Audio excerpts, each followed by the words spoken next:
Bien, señores, aquí estamos de regreso con Matinal. Tenemos a nuestro primer invitado del día. Gracias a Wendy por el reporte de noticias. César Dargan, vicepresidente ejecutivo del Consejo Nacional de la Empresa Privada CONEP, está con nosotros en esta mañana. Una mañana que es de temas esencialmente judiciales, pero César. bueno, Dargan como abogado podrá arrojar luz en César, algunos dice de que ellos. Buenos días, amigos.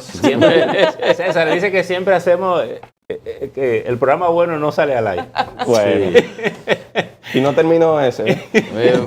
Bueno, buenos días, César. Como estamos hablando de una tercera dosis en la República Dominicana, el gobierno defiende a capa y espada una tercera dosis, pero la Organización Mundial de la Salud y la OPS, la Panamericana de la Salud, están señalando que no hay evidencias científicas que establezca una tercera dosis contraria a la que ya se ha puesto. ¿Cuál es la posición de ustedes? Nosotros, y como he tenido la oportunidad de conversar con ustedes, nos hemos involucrado bastante en el plan de vacunación.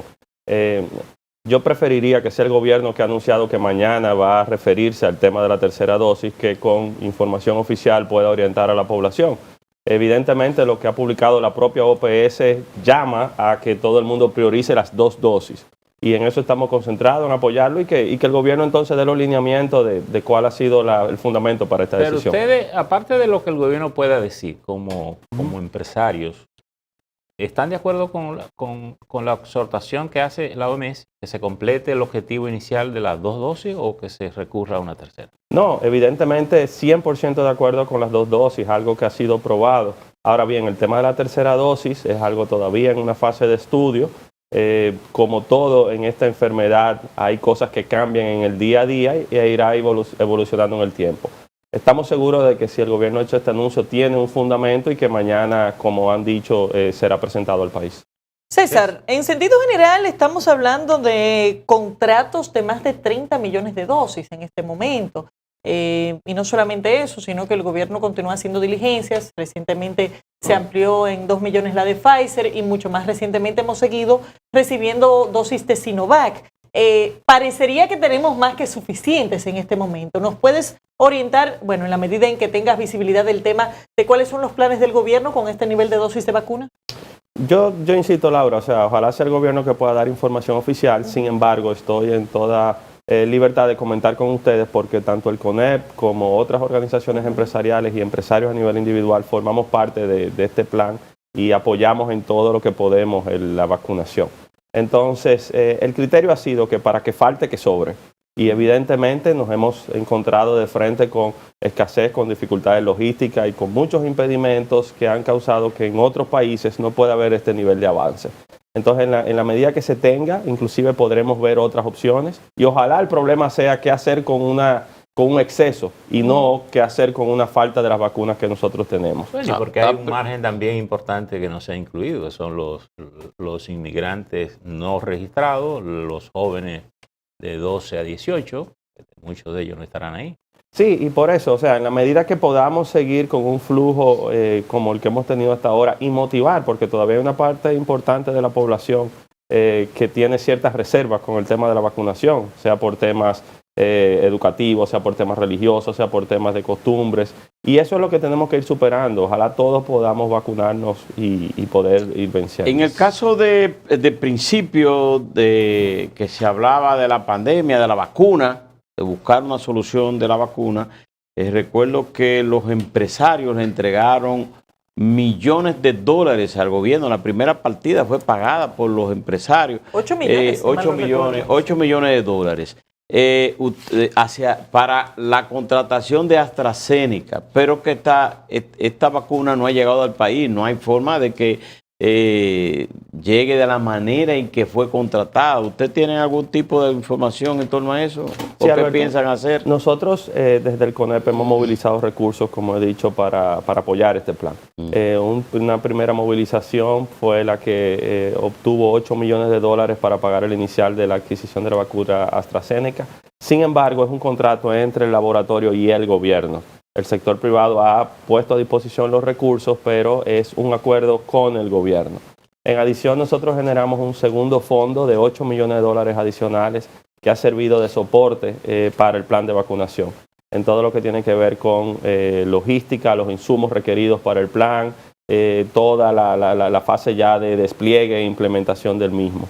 Entonces, más allá de las cifras de los números, lo que hemos tenido es muchas horas de hombres y mujeres involucrados desde el sector privado e instalaciones a disposición de este plan. César, ayer el país estuvo bastante caliente con el tema del allanamiento al procurador, pero más que una opinión sobre esos allanamientos, quería ver si tenían ustedes como sector empresarial una opinión sobre algunas contradicciones que parecen aparecer en este proceso. Primero, una revelación que hace la Procuradora General de que los impedimentos administrativos son ilegales, que por tanto solo un juez pudiera hacerlo. Y segundo, de que 2 funcionarios del gobierno fueron a visitar a la Procuradora para hablar del tema de Jan Alain.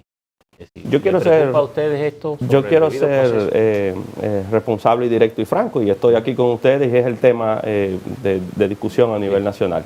En mi caso particular, cuando me desperté fue que me enteré de lo que había ocurrido, por lo cual solo dispongo de la información preliminar que ha aparecido en la prensa y posiblemente en las próximas horas tendremos ya algo oficial. Ahora bien, nosotros hemos mantenido una posición constante y coherente en el sentido de apoyar toda la lucha en contra de la corrupción y sobre todo en contra de la impunidad. No solamente lo que está ocurriendo en un momento determinado, sino combatir la impunidad y sancionar los casos en los cuales existan indicios suficientes. Para eso debe existir una condición fundamental y es el respeto de los debidos procesos y el cumplimiento de la ley. Entonces, si en este caso existen esos indicios, se cumplen los procesos, evidentemente habrá un desenlace. Para este caso y todos los casos que puedan ocurrir, el debido proceso es fundamental. Con el tema de los impedimentos de salida ya es una discusión recurrente, con un fundamento de una imposibilidad de establecerlo por la vía administrativa, para lo cual también hay que seguir un debido proceso, y entiendo ese tema ha sido ampliamente debatido.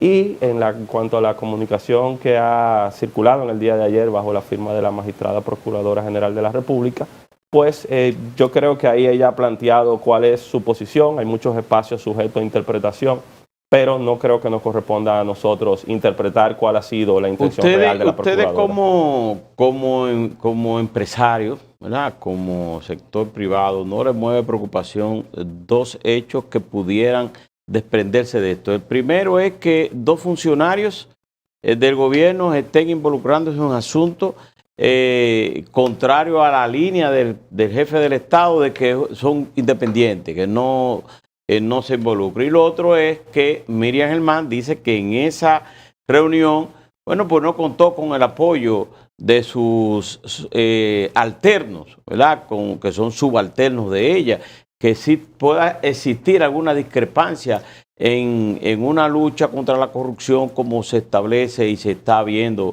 en estos momentos. Agregando a ese planteamiento el hecho de que el sector privado tradicionalmente ha apoyado que tengamos una justicia más independiente, sí, incluyendo por supuesto el Ministerio Público. No solamente, como dices Laura, no solamente la justicia, sino el rol de independencia del Ministerio Público. De hecho, hemos tenido la oportunidad de visitar y conversar con la magistrada Miriam Germán y reiterado lo mismo que le estoy diciendo a ustedes aquí.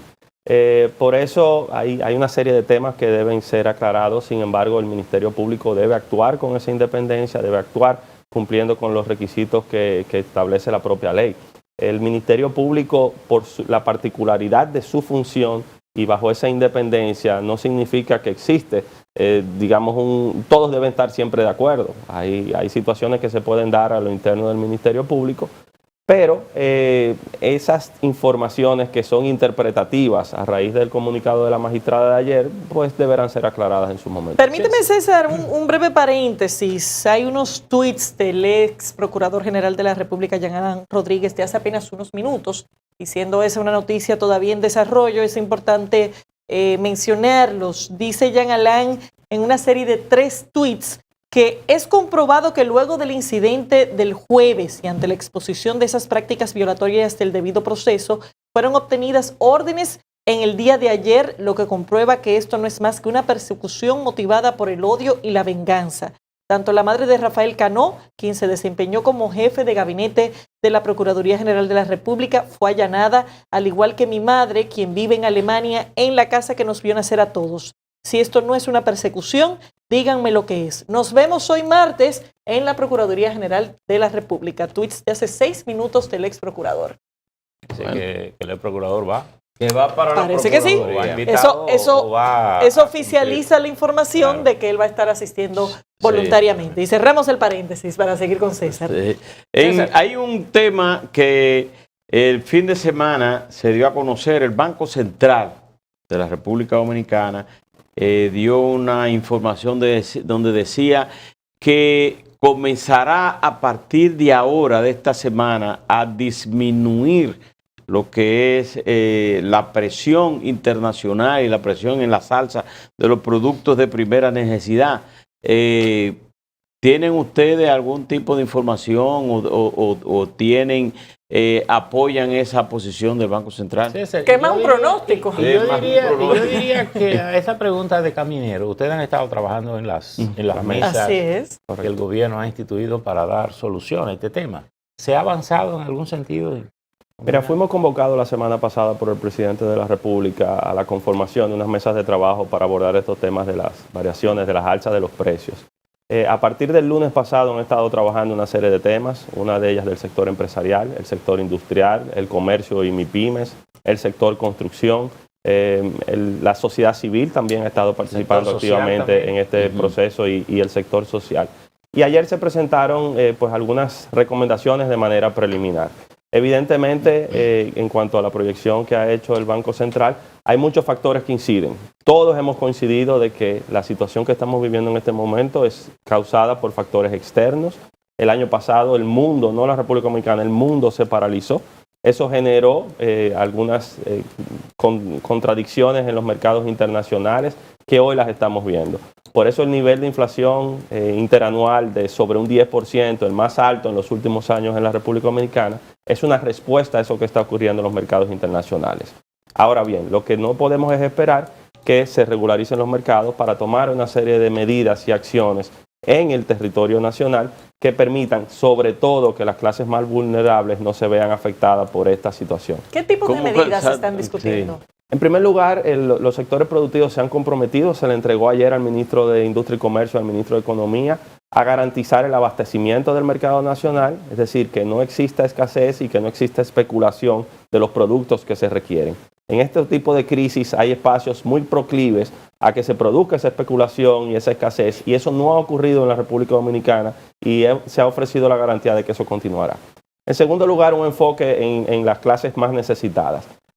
Por eso ya se han iniciado una serie de coordinaciones entre el sector industrial, el sector agrícola, el sector comercio para a partir de esta semana hacer unas ventas especiales de productos sensibles a precios especiales que sean de fácil acceso para toda la población.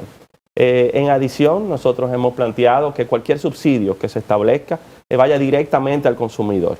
Se han explorado diferentes formas de apoyo a los sectores productivos, pero entendemos que la forma de no distorsionar en estos momentos es precisamente apoyando a estos sectores. Si va directamente al consumidor, sería a los sectores de menos ingresos. Es correcto, focalizado. Pudiéramos estar identificando a lo que es el Prosoli, que son las asistencias sociales que da el gobierno. Bueno, el ustedes serían, es Prosoli, bueno, el mecanismo. Ahí es donde se transfieren algunas asistencias sociales. ¿Ustedes creen que ese sería el mecanismo más efectivo? Sí, 100%, porque ya hay una clasificación de la condición y en adición los mecanismos y los canales para que esto ocurra. De hecho, ayer, previo a hacer esta propuesta, tuve una conversación con Gloria Reyes, quien me confirmó que existe la capacidad y la infraestructura para que esto ocurra. Y por eso la recomendación ha sido de que sean los canales más adecuados para llegar a lo que lo necesitan. Pero esto implicaría que una ampliación de los programas que ya existen, porque son ayudas sociales que el gobierno ha mantenido. Por lo menos sí, correcto, de manera coyuntural. O sea, con mayores asignaciones, digamos. Correcto, que puedan cubrir las variaciones en el mercado local. Hay quienes piensan también que dentro de esas medidas es posponer por un periodo de 3 meses la aplicación del ITEVIS. Hay sectores que han planteado eso. ¿Ustedes estarían de acuerdo? Nosotros hemos reiterado, ha sido la posición del CONEP, que en estos momentos las recaudaciones son esenciales. Y usualmente aumentan los gastos, aumentan las necesidades y se afectan las recaudaciones por una merma en la actividad comercial. Por eso en este momento no hemos planteado ninguna exoneración en particular. Sí hemos visto ajustes en los calendarios desde el principio de la crisis el año pasado por las autoridades de la Dirección General de Impuestos Internos, pero en estos momentos no se ha planteado una exoneración ni una variación del ITEVIS. César, el ministro de Trabajo anunció ayer que está en los planes del gobierno hacer una modificación en la Ley de Seguridad Social y al Código de Trabajo, lo cual también trae de forma colateral la discusión en torno a los salarios en República Dominicana, la convocatoria al Comité Nacional de Salarios y el llamado que se ha estado haciendo desde algunos sectores políticos de que se ajusten los salarios como una medida también para paliar esa situación. ¿Tiene el CONEP ya posiciones formadas con relación a estos temas? En proceso de formación, nosotros efectivamente hemos estado haciendo las consultas internas en cuanto al salario. Recordemos que cada 2 años se ajusta en el Comité Nacional de Salario. Lo que corresponde ahora son los no sectorizados, es decir, principalmente el sector comercio, el sector industrial. Esto afecta a la gran cantidad de MIPYMES en nuestro país, el sector de servicios. Entonces, en consulta con esos sectores, en diálogo permanente con el sector laboral, les puedo decir que a diferencia de muchos otros países, la República Dominicana puede exhibir una paz social que permite que lo que antes era una confrontación ahora se produzcan diálogos y con las autoridades. César. Tan pronto sea convocado, estoy seguro que en un periodo corto de tiempo llegaremos a acuerdos. César, en esa misma tesitura se ha estado hablando de la idea de reducir la cantidad de salarios mínimos. Creo que tenemos unos 14 salarios mínimos. ¿Pudiera adoptarse esa medida en una coyuntura como esta? Porque incluso alguien ha planteado la idea de que el propio Estado incluye en su presupuesto un aumento salarial a los ingresos más bajos en el Estado. Mira, desde el último ajuste de los salarios, nosotros hemos propuesto que se reforme de manera estructural profunda el Comité Nacional de Salarios. No puede ser que cada 2 años esto se convierta en un mercado persa y quién es el que da más y quién da menos, una carnicería y al final no se sabe lo que ocurrió. Tenemos que tener criterios específicos, definir cuáles son los sectores que ameritan efectivamente tener un salario diferenciado. Pero en adición, tener en cuenta a las MIPYMES. Existe ya por mandato legal una necesidad de clasificar entre micro, pequeñas, medianas y grandes empresas.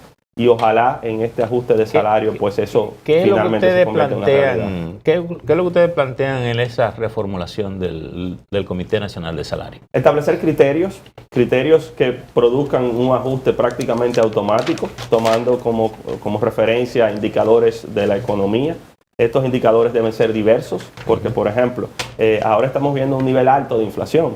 Pero la tradición ha sido en República Dominicana niveles muy bajos de inflación, por lo cual la inflación no puede ser el único indicador. Debemos tener varios indicadores que permitan que al final del día el ajuste se produzca sustentado. Quería preguntarle, ¿cuál es la idea que tiene el CONEP con relación a discutir estos temas? Por ejemplo, el mismo tema de las mesas de trabajo con relación a los altos precios, la reforma a la seguridad social, el aumento salarial.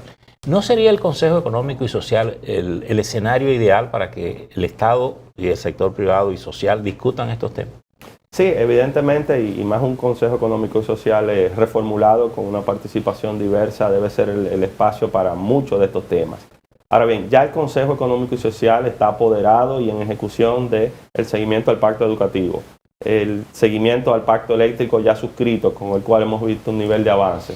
Eventualmente se ha también apoderado del tema del pacto por el agua, una eventual revisión de la Estrategia Nacional de Desarrollo. Hay una serie de temas que ya son en la agenda del Consejo. Sí, pero ¿Cuál es la posición? Perdón, Caminero, pero si todos los sectores que están involucrados en las mesas están en el CES, ¿no sería ese el escenario más idóneo y se fortalece el mecanismo de diálogo entre los sectores? Nosotros somos un miembro más del CES, uno de 45. Hay 15 por cada sector y el CONEP que represento es uno de esos miembros. Y hemos planteado efectivamente que la relevancia del CES no solamente vendrá por el mandato que le da la propia Constitución, sino en cómo somos capaces de hacerlo en un espacio operativo en el cual se llegue a consensos, en el cual se puedan hacer propuestas y sobre la base de eso entonces muchos temas serán ahí discutidos. Ahora, un CES inoperante o un CES conflictivo no será el lugar ideal para llegar a acuerdos. Bueno, pero en ese mismo contexto, por ejemplo, con el pacto eléctrico, se dio un antecedente que no deja de ser peligroso para esa operatividad del CES, porque el sector social no estuvo de acuerdo con el texto del pacto eléctrico y de hecho está en litigio. Una porción del sector social, Laura, La gran parte del sector social estuvo de acuerdo, la totalidad del sector empresarial, la totalidad del sector laboral, evidentemente la iniciativa del gobierno. Entonces, una parte, y eso es normal. O sea, que eso es algo que pudiéramos seguir viendo, que ciertos sectores dentro del contexto del CES mantengan una posición contraria al consenso. Es que eso es la democracia, y cuando se participa en espacios diversos, como es el Consejo Económico y Social, es normal que eso exista. Ahora bien, lo que no se puede pretender es que si mi posición no es aceptada y es minoritaria, eso afecte el desarrollo y la ejecución de decisiones adoptadas por la mayoría. ¿Cuál es la posición del sector empresarial en torno al pacto fiscal? Porque el gobierno en principio decía que era necesario, que había que aplicarlo. Incluso el ministro Macarrulla de la presidencia decía que en enero pudiera aplicarse, pero desde el sector gubernamental dijeron no, pacto fiscal por ahora no. ¿Ustedes creen que es posible aplazarlo o es necesario hacerlo? Mira, el parecer ha sido aplazado y evidentemente hay una agenda con muchos temas. Nosotros lo que sí hemos hecho es iniciar procesos de consulta y de concertación, que a veces son más difíciles a lo interno del propio sector privado, que todo el mundo se ponga de acuerdo.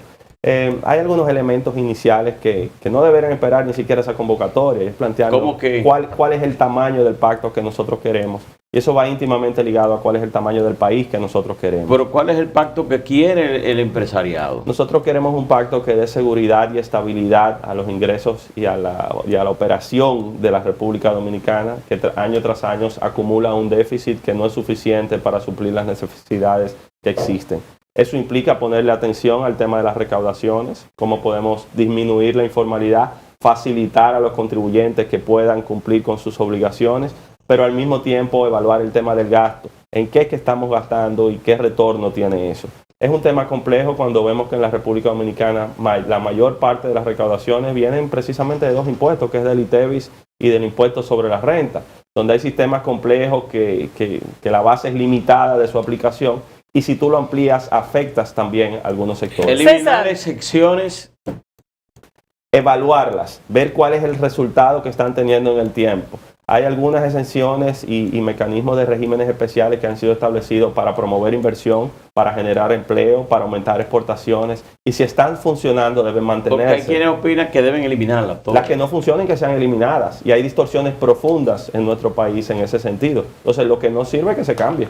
César, para finalizar, no me quedó clara la posición con el tema del Código Laboral y la Ley de Seguridad Social. ¿Mantendrá el CONEP su posición de que sea eliminada la cesantía en una eventual modificación del Código Laboral? ¿Y cuáles serían los puntos importantes a modificar en la Ley de Seguridad Social? En cuanto al Código Laboral, hemos tenido una posición en el tiempo que no es la eliminación de la cesantía, es la revisión de la cesantía. Hemos planteado diferentes opciones. Hemos planteado límites en el tiempo, hemos planteado límites en los montos que se han establecido, evaluar el establecimiento de fondos adicionales que también la propia ley contempla, tanto el Código Laboral como la Ley de Seguridad Social. Pero lo que sí es una realidad es que el Código Laboral está desfasado, que no se adapta a esta realidad. Un código del año 1992 se quedó corto para manejar una pandemia como la que nosotros tenemos por delante. Entonces, en muchos de los temas ya estamos de acuerdo. Y yo creo que lo que falta es impulsar un diálogo un poquito más profundo. Gracias, muchas gracias. Gracias Señores, por estar con nosotros. Despedimos a César Dargan, vicepresidente ejecutivo del Consejo Nacional de la Empresa Privada. Gracias, César. Vamos a una pausa, enseguida volvemos.